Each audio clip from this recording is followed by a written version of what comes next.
65세의 윤자 씨는 새벽 5시에 눈을 떴다. 버릇처럼 손끝으로 이불 끝을 고르고 빈 침대 옆자리를 바라본다. 그 자리에 앉아있던 남편은 이제 이 세상 사람이 아니다. 사진 속에서만 웃고 있다. 당신은 참 가버리긴 너무 빨랐어요. 윤자는 혼잣말로 중얼거렸다. 8년 전 남편은 어느 날 갑자기 세상을 떠났다. 그날 이후 집은 커졌고 하루는 길어졌다. 식탁의 맞은편은 언제나 비어 있었다. 하루 일과는 단조로웠다. 아침에 아들 명수의 집으로 가 손자 재민이를 챙기고 점심엔 간단히 국을 끓여 며느리 지연에게 가져다 주었다.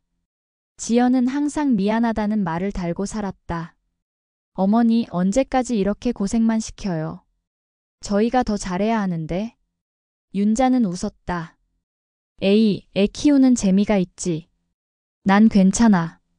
하지만 집으로 돌아와 문을 닫는 순간 그 괜찮음은 꺼져버렸다. 조용한 집. 시계 초침 소리만 들렸다. 그녀는 TV를 켜놓고도 멍하니 화면을 보았다. 그런 윤자의 삶에 작은 균열이 생긴 건 손자 재민이의 7번째 생일이었다. 그날은 햇살이 참 따뜻했다. 지연이 말했다. 어머니, 오늘 아버지도 오신대요. 지연 아버지가? 아, 그래요? 네, 케이크 같이 자르자고 하셨어요. 윤자는 조금 긴장했다. 한 번도 지연의 아버지를 직접 본 적이 없었다. 그저 사진 속에서 웃는 얼굴로만 봤을 뿐이다. 잠시 후 초인종이 울렸다. 문이 열리고 한 남자가 들어왔다. 키가 크고 등은 약간 굽었지만 단정했다. 희끗한 머리와 깊은 주름, 그리고 묘하게 따뜻한 눈빛을 가진 남자였다. 안녕하세요. 강도식이라고 합니다. 아, 예. 저는 윤자예요. 처음 뵙네요. 짧은 인사였지만 그 순간 윤자는 오래된 감정이 가슴속 어딘가에서 스르르 깨어나는 걸 느꼈다. 식탁 맞은편에서 도식이 말했다. 재민이가 참 귀엽네요. 손자 사랑은 세상 어디나 같죠. 윤자는 웃으며 맞장구 쳤다. 맞아요. 애가 웃으면 하루 피로가 다 풀리죠.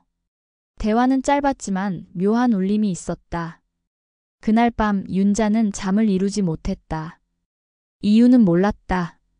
그저 이상하게 마음이 불편하면서도 따뜻했다. 누군가의 시선이 아직 남아있는 듯했다. 며칠 후 윤자는 집 근처 공원으로 산책을 나갔다.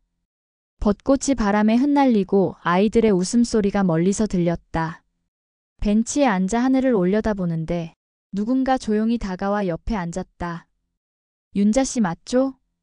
고개를 돌리니 도식이었다. 그는 조용히 웃으며 말했다. 이 근처 사시죠? 네, 바로 저기 아파트요. 저도요. 은근히 가깝네요. 그들은 자연스럽게 대화를 시작했다. 은퇴 후 무료한 일상, 이혼 후 혼자 남은 시간, 그리고 자식에 대한 걱정. 요즘은 하루가 너무 길어요. 도식이 말했다. 맞아요. 나도 그래요. 손자 보러 가면 시끌시끌한데 혼자 집에 오면 조용해서 미칠 것 같아요. 그렇죠. 사람은 참 간사해요. 젊을 땐 혼자 있고 싶더니 이젠 누가 한마디라도 안 해주면 허전해요. 그들의 대화는 유난히 자연스러웠다. 윤자는 자신도 모르게 웃고 있었다. 도식은 그런 그녀를 가만히 바라보다 말했다. 윤자 씨 웃을 때 참 좋네요. 요즘은 그런 표정을 보기 힘들어요. 그 말 한마디가 이상하게 오래 남았다. 그날 저녁 윤자는 거울 앞에서 자신의 얼굴을 바라봤다. 주름이 깊고 머리는 희끗했지만 그 속에 아직 온기가 남아 있었다. 그 후로 둘은 가끔 마주쳤다. 공원에서, 마트에서, 버스 정류장에서. 서로 약속하지 않아도 자연스럽게 같은 시간에 나타났다. 어느 날 도식이 커피를 내밀며 말했다. 오늘은 바람이 참 좋네요. 그러게요. 이렇게 좋을 땐 누군가랑 얘기하고 싶죠. 그래서 나온 거예요. 그 말에 윤자는 웃음을 터뜨렸다.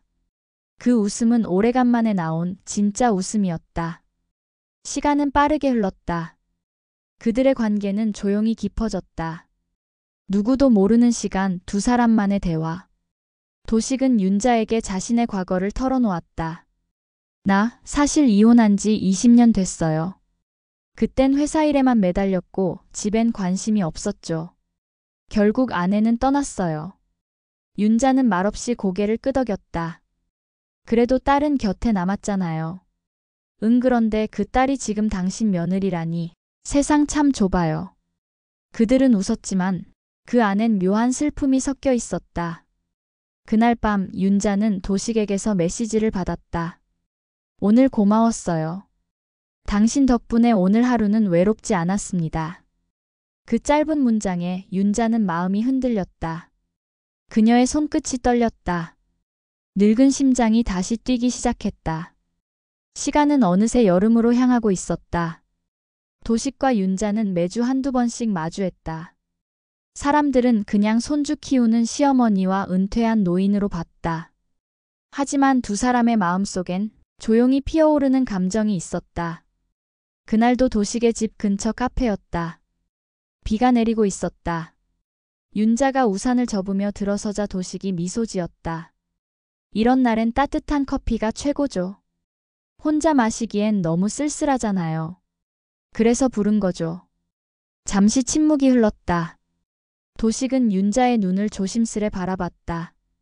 그 시선은 젊은 시절 연애의 설렘보다는 오랜 기다림 끝에 마주한 이해의 눈빛이었다. 윤자 씨, 도식이 조용히 말했다. 우리 같이 살면 어떨까요?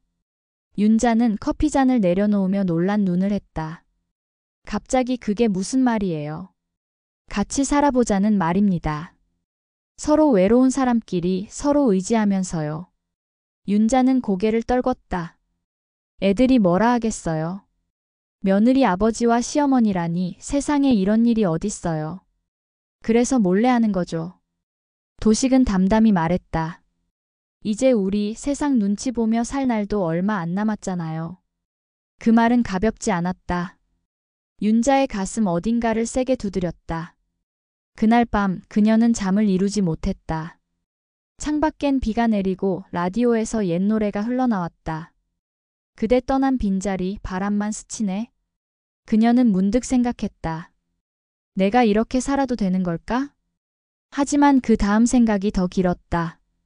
한 번쯤은 나 자신으로 살아보고 싶다.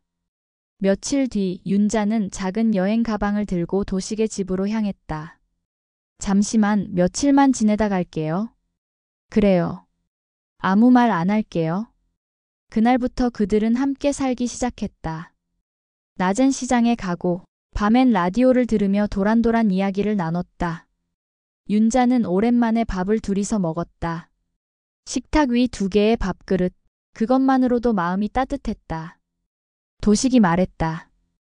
이런 게 행복이겠죠? 윤자는 조용히 웃었다.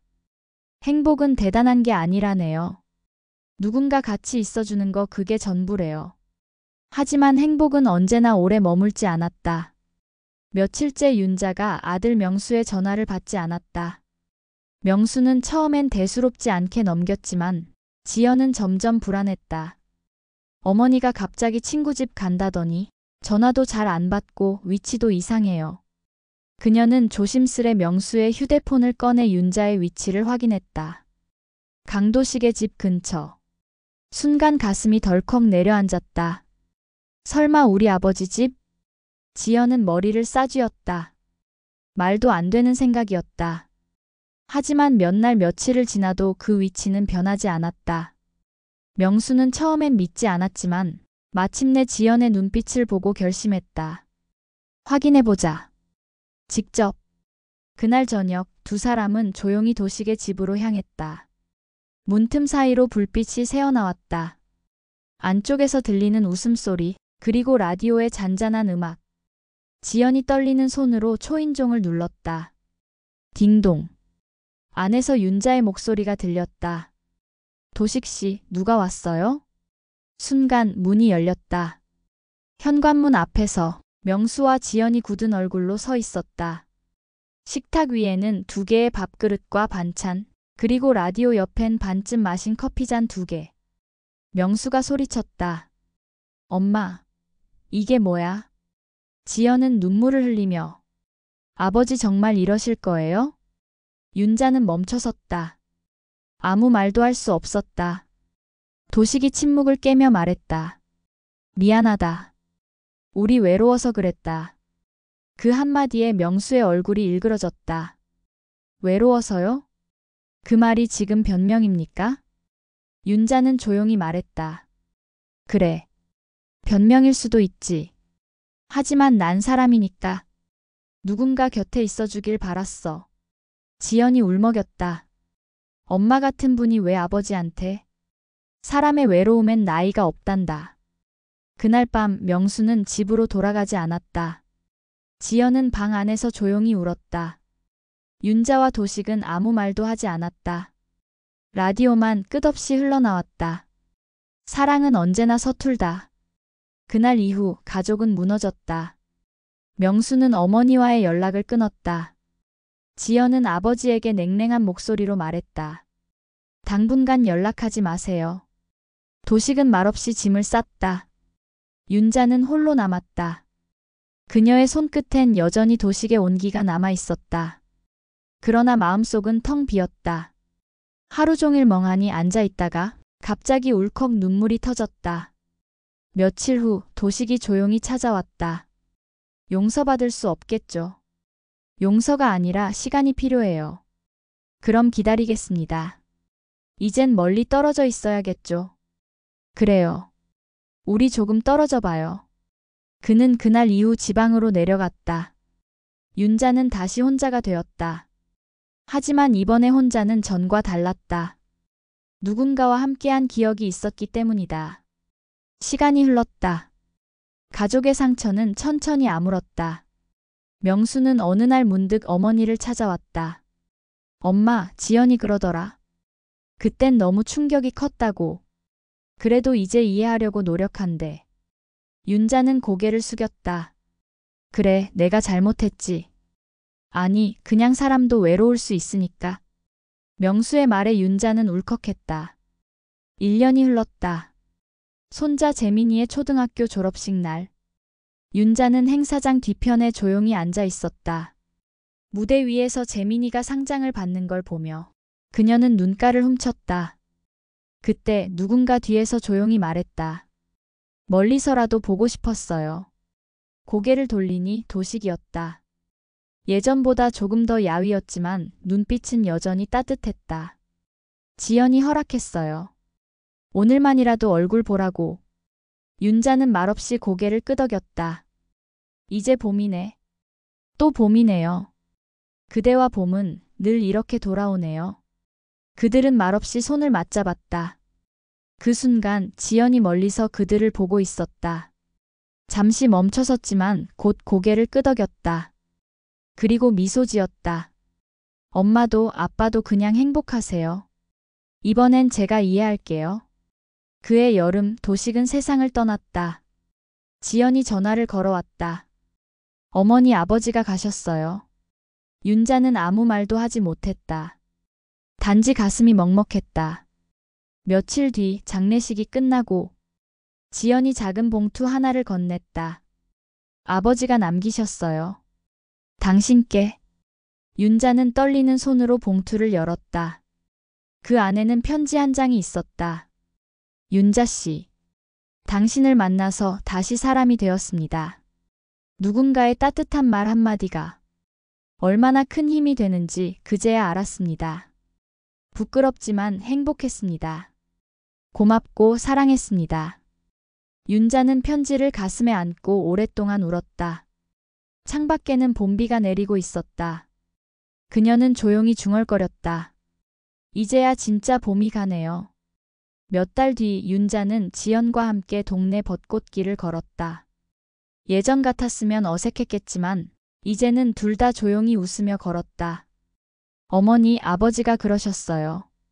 당신은 웃을 때 참 예쁘다고. 윤자는 잠시 멈춰섰다. 그리고 햇살을 바라보며 웃었다. 그 사람 참 말도 많았지. 바람이 불었다. 꽃잎이 흩날렸다. 그녀는 눈을 감고 생각했다. 그래요, 도식 씨. 덕분에 나 잠시나마 살아 있었어요. 라디오에서 옛 노래가 흘러나왔다. 우리 다시 봄이 오면 그때는 웃어요. 윤자는 하늘을 올려다보았다. 햇살이 따뜻했고 바람이 부드러웠다. 그리고 그 미소는 마치 다시 피어나는 봄꽃 같았다.